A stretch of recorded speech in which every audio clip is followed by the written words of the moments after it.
Good afternoon, everyone. This is Henry Walsh, and welcome back to yet another rant. I guess I decided I'll do this for a while before I go off to do something else. So yesterday, we did Star Wars opinions, and I kind of ended it up saying that I was going to talk a little bit about the nature of good and evil, at least as far as like video games go.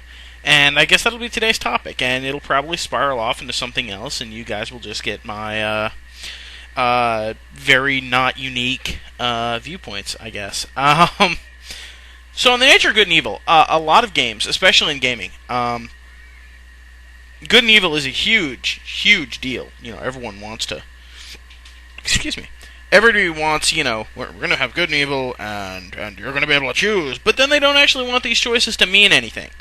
I think case in point, let's start with my first case of Fable. Oh yeah, I just heard like a pin drop when I said Fable, and I know I'm gonna catch hell for this. Fable was ass. Fable was a complete rip-off over what we were promised. Your choices of good and evil amounted to absolutely dick.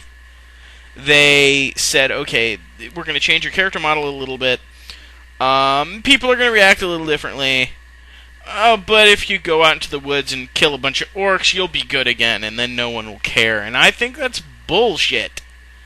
I hate this grinding style of I can just grind my way good or I can grind my way evil. I think it's retarded. If you kill a good person to get like an ability, I think that should penalize you like permanently. You're getting a bonus out of it that's going to be with you forever. You should get a penalty that's going to be with you forever. And I don't think video games should glorify being evil, and they do oftentimes. Infamous. You be good and evil in Infamous. The game's called Infamous, okay? Being good sucks in that game. I've done it. Let's see. KOTOR. If you're good, yes, you can beat the game, and yes, you'll be more powerful. But if you play through that game as an evil prick, you will have better weapons, more credits, an easier time with most side quests. It's simply easier to be evil than good in those games. And you get more rewarded for being evil. They don't want you to be good. And they say, well, it makes it a challenge to be good. No, it doesn't. It makes it a chore. And like Fable, going back to Fable. Fable pisses me off. You don't even understand this. I hate Fable. Fable did some bullshit. That's what Fable did. Fable decides, hey, look, we're going to make good and evil a big thing, but when you get to the end of the game, you just kind of have a choice of whether you're going to get the good or evil ending. Bullshit! Bullshit! By the time you get to the last part of the game, you have made your choices. You have gone through the whole game making choices as you went whether or not you were going to be good and evil. And when you get to that last part of the game, you should not be able to just suddenly pull a 180 and go, I don't want to be evil. Bullshit. By that point, everything should already be factored in, and the game should know whether or not you were good and evil based on your actions. Not any of this, I'm just going to make a choice to be good at the end, or I'm going to be evil just so I can have the best weapon. That's not how these games should work. That is removing the entire value of any of those choices prior to that point. If every one of your choices, supposedly that gets you faction points or whatever, is designed to for some strange reason, make it so that your choice of good and evil matters, then they should matter. They shouldn't be. You shouldn't just be able to grind them off. You really shouldn't. And it, getting ahead of myself, it's just something that bothers me. If you're gonna give me those choices, I want those choices to mean something. Otherwise, don't give them to me. Because you might as well not. A big thing, The Old Republic is coming out. We don't know when, but I've been following The Old Republic for months, and I'm waiting for it, huge.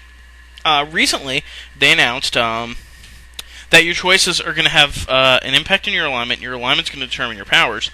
And I swear to God, if you've been following those forums erupted like you would not believe with people complaining, min-maxers, oh my god, we better be able to grind because I want great abilities. What?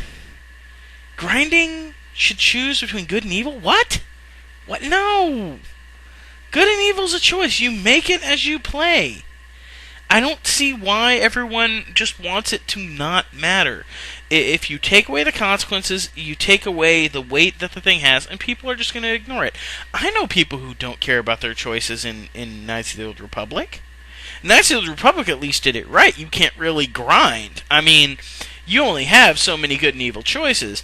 And granted, you can be a light side master and make a few evil choices. I know I did. And I've also played through the game being wholly good. But there are some things that are just too good to pass up. And that's kind of the story with a lot of this good versus evil thing, is that people want the bonuses, but they don't want the penalties from being evil, and the game designers cave. I want to see games where good and evil matters. I want to see a game where when I make my choices, they are set in stone. I can't go back and change them. And I have to live with the consequences that I've selected. And I think that's a huge thing. I don't think gaming does that. And I think it comes from a society where we as gamers are used to getting everything handed to us on a silver platter. And we don't really want to have any moral responsibility for our actions. And people are going, oh my god, what are you going on about moral responsibility? It's a video game. It is a video game, it is. And it doesn't matter unless that's what you're billing the game for. If you're not billing the game as your choices between good and evil, if that's not a major selling point, then absolutely, you should be able to grind your ass off and do whatever you want and get whatever alignment you want in the end. But if it's a major selling point, at least make the damn thing matter. Don't make me play a game only to find out the whole big thing that drew me into playing the game was really a minor feature that doesn't mean anything. I'm looking at you, Fable 1 and 2. Fable is just a personal piss-off pee point to me. I hate those games. Let's see. What else can we talk about today? That's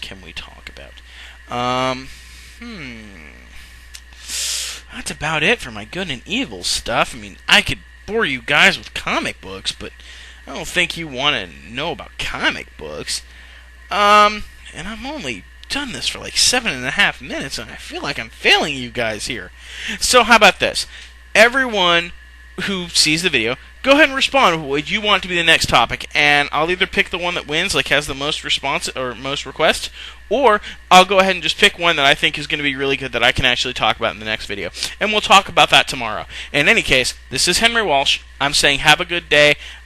Work starts back tomorrow, so I may not be able to get updates every day, but I'm going to give it a try, because these aren't that hard to do. They only take they only take about 10 minutes out of my day to record, and then slap them in the Movie Maker and whatnot. So this is Henry Walsh. Go ahead and post your comments of what you want to hear me talk about, and we'll discuss them. We'll talk about it, and I'll give my professional opinion as a game designer and as a player and just as a nerd. And we'll talk about. I mean, you can request anything. If you guys request you want to hear about My Little Pony, then by God, I will talk about My Little Pony tomorrow. So that's you go. Post it, host it, and we'll see what we talk about. This is Henry Walsh, and I'll talk to you guys tomorrow.